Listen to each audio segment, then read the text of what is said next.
Low Targa, friends. Hey everybody, it's Jason Blaha here, and it's time for another Orc Mode workout. And today was max effort bench press day.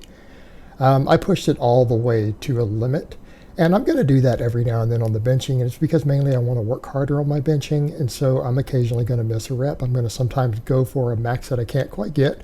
I'm trying to only hit about 95% most of these times, but every now and then I'm going to overreach a little bit. And like today, I went for what would have been a serious PR because I did 10 pounds more chain last time because I have 90 pounds of chain, and I did that 2 weeks ago with 100 pounds of chain with 285 on the bar. So today I thought with 90 pounds of chain and 295 on the bar, we would hit the same lockout, but with 10 pounds more out of the bottom. You know, which is still quite a bit less than my 1 rep max. You guys have seen me pause press 335. Not that long ago. And so we're going to keep trying to move up. But the problem I ran into is, of course, that it was just more than I could handle. And we see my normal weakness coming out. And particularly with the accommodating resistance, what is it that we find? I start to slow in the middle, and then my lockouts are weak. And that's one reason we're doing tricep work. That's one reason I'm doing incline bench work. And eventually I might need to go over to more floor presses to help through those weaknesses. But I've got to keep getting stronger there. And, you know, every now and then we're going to miss one. But the point is that I hit a grinder with it. I pushed really hard and gave everything that I had near that lockout, and I just couldn't get that last few inches of chain because I lost all my strength. And then every time you're trying to move it up an inch, you're adding an extra link of chain. So the weight is increasing instead of being constant when it should be getting easier. And again, it was everything that I had. I got it there slowed, and I got almost a lockout right there, almost to the J hooks. So that's for me basically 3 inches from the lockout. You couldn't get it. So then that left me really fatigued because I went to PR on the incline today. And stalls like this are going to happen, particularly on days where you miss a lift. It's like my strength was sapped from it. It left me more fatigued because I missed that lift, and it affected my incline. Now, that's no excuse because I couldn't get all of my sets with this. You guys noticed the first one, and then like maybe the third one and the fifth one, I only got 4 reps. So I bumped it up another micro plate. So we went up to 250. And these are all pause reps because we got 247.5 or 5x5 last time. But those were basically 5 rep maxes. Like I couldn't have gotten a 6 rep on any of those. So just that little 2.5 pound increase kind of pushed me over that threshold, particularly after missing a bench. And like this second one, I came back and really got my head straight, and I managed to get 5, right? But you guys will notice that 5th rep is hard. It's reaching my upper limits. You know, I'm kind of pushing that limit of all that I can handle. And this is going to happen, guys. These stalls are going to happen. I'm not blasting gear, and I'm not in a caloric surplus. So, you know, they're going to be stalls. And how do we get around it? We adjust exercises. So because of this, I couldn't complete all of my sets, even with a micro increase. We're going to count this as my incline is no longer progressing. So I have 2 choices. I can either adjust the incline, or I can go to a floor press. Now, part of me says, man, I should just go to a floor press, right? Because that would do a lot of what I'm doing with the incline. But another part of me says I need to just add chains and try to progress on the incline with the chains. And the reason I say that is because I'm still weak at the incline. It's a weak link for me, and I feel it so much. Like I really feel at this point, these sets, my entire chest just throbbing. I feel it so lit up. And now I don't feel the tricep at all. So what does that tell me? It tells me my chest is a weak link here, which means I could overload it a little bit more with some tricep. Get my tricep stronger on it by adding a little bit of chains for accommodating resistance, and then re-ramp it up until it stalls again, right? That's an option. Or I could go to the floor press. I think, and this isn't set in stone, I think I'm going to go ahead and do the chains on the incline. I think we're going to mess with some chains on it because I know that my lockout is my weakness on my bench and the midpoint. So if we get to on the incline, which is already somewhat of a midpoint and starting exercise, to where I just make it a little harder as it's going up, what's going to happen? Right, because right there, see, it slows a little near the top. You know, if I just have another 20 pounds of chain up there, we might get, again, kind of the overload that we want on it. Keep moving forward. Rows today felt really good. Although I am noticing the hip belt squats are leaving my lower back because of the way they press on a little fatigue. I'm debating pulling them out next week and just doing like a safety bar box squat in that slot, just because they're really pushing on my lower back in a way that's pulling it and then making me really sore at the base of my rib cage, and it really hurts when I do the rows and the skull crushers. And so I might have to go back, toughen that area up with more hyperextensions and stuff like I've been doing, and keep progressing on other stuff, and then rotate it back in, because at a certain point, different things cause you overuse injury. So some of these exercises cause some discomfort in certain areas from the way they press and pull on you, and sometimes you have to rotate stuff. So that might be what I need to do for a bit, because it's really making it uncomfortable down at my, again, right side, just below my rib cage and all through the erectors there, because of the way it's pulling on it. So it might be worth doing. The rows felt good otherwise. Again, since I dropped them down just a hair on the weight, I'm really, really noticing that burn in my whole lat, rear delt, everything else, a lot more so than bicep, which means I can do the hammer curls harder and just hit my bicep and arm harder with the curling, since this is really kind of giving me what I want for the back.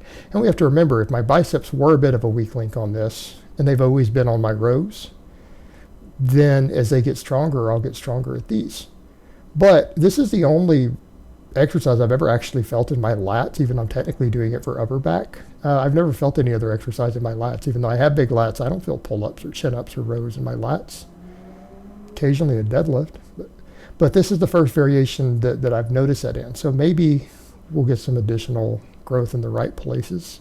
It'll carry over to my bench and everything else. But yeah, I've definitely noticed my shoulders seem to be getting a bit leaner. And that's the interesting thing. For those curious, yes, I'm still sitting at 220. The scale bumped up and it just kind of stayed there. So I can actually say I've gained 2 pounds this year, even though I've just been trying to recomp. But I haven't gained any fat during that 2 pounds. If anything, I look a hair leaner. So I'm not sweating it, as long as it doesn't go up any further, because we don't want to go over 220. That's the main thing. We don't want to go over 220 this year. We want to recomp at this class. Skull crushers, I bumped on my hair. And I noticed it, especially the third set. The first couple wore so bad. The third set, that extra 2.5 pounds total that I added, I could feel it on the last set. Like the last one was really hard. I don't think I had another rep. It was probably my 8 rep max for the third set. So again, hitting the triceps pretty hard, and that's what they need, because now I'm not feeling them. On that chain bench, I felt it all in my chest. Same thing on the incline, felt it all in my chest. So my triceps are getting stronger, and we can see that from the skull crushers. They're going up. So I've just got to come in and finish them off, keep them growing, and hopefully the triceps will carry over to all the pressing. But at least my triceps don't throb anymore from all the various presses, which means they may not be as much of a weak link. But we can tell from the movement pattern, because I'm struggling to lock my benching, that they still need to keep coming up. I need to keep hammering my triceps. Will I get to a point to where I might have to add some smaller work from my pecs? Maybe. And if that's what I have to do, that's what I have to do. I would normally say flies are almost useless for most people, but there may come a threshold where I've got to do some chain flies, right? And if that happens, then it happens. I have to get whatever's a weak link at any point bigger, right? No matter what it is, through any means necessary. And hopefully in a way that carries over to my main lifts. I decided on these other exercises to start just taking them to failure, so I can only have to do 3 sets. With these, I just decided, look, this is the weight I'm using. I've been doing sets of 10, 5 sets of 10. Let me see if I can go past 10 and just take them to failure and do 3 sets. Because at this point, I don't need that much extra volume for side delts. Because I'm rowing, I'm doing 20 sets of rows every week. I'm doing an enormous amount of chest pressing. There is carryover to the middle delt from that. It's a splashover effect, but there's nowhere near a full set. But we know we need at least 3 good sets a couple times a week. So that's what I'm doing. And I'm like, if I take them to failure, we will get the additional hypertrophy that we need, because I know that I'm getting 5 quality reps if we go to failure. Because only the last 5 really usually have a hypertrophic effect. So I'll work on some progression here. It's like, well, if I'm getting more than 10 now, if I do this couple workouts in a row, I may bump the chain weight a little bit till we get down to where we're failing at around 10, right? And so again, we'll do limit sets. And, with a smaller exercise, if you're doing 6 sets to failure for a smaller exercise, for a muscle like that, that's going to be sufficient to stimulate muscle growth. That's going to be more than sufficient. So that should get the job done.